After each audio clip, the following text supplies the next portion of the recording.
حركة عبد الله حق معهن حركة عبد الله حق معهن حير معهن حير معهن عبس جيلين دوني مينو عبس جيلين دوني مينو عبورين دوني مينو عبورين دوني مينو sida aan wada ogsoonnahay Cabdalla Muumin waxa uu ahaa shakhsi cod u ah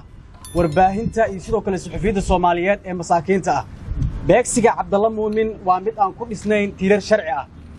sida aan wada ognahay madaxweyne Xasan Sheikh iyo dawladdiisu way ogtahay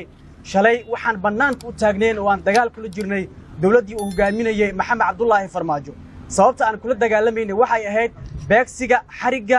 iyo sidoo kale dilka wariyaasha Soomaaliyeed maanta madaxweyne Xasan Sheikhow maanta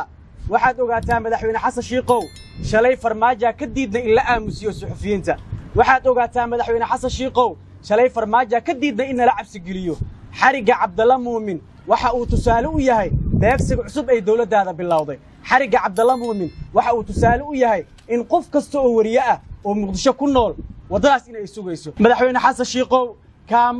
kaama yeeleeno Cabdalla Muumin wuxuu u xiran yahay waa xafiiskaaga marka aan daba galnay xariga Cabdalla Muumin waxa nala sheegay in la yiri wuxuu u xiran yahay hay'ad hebel u xiran yahay hay'ad hebel u xiran yahay xariga Cabdalla Muumin isku tuurtuur ma galo ma ahan mid la isku tuurtuuraayo xariga Cabdalla Muumin waa mid qalad ah sifa sharci ah looma marin xafiiska SJS waxa ku hareeraysan ciidamo ka tirsan dawladda Soomaaliya ma waxa la rabaa in la beegsado kista yar ee uu hadlaysa hadda suxufiyiinta Soomaaliyeed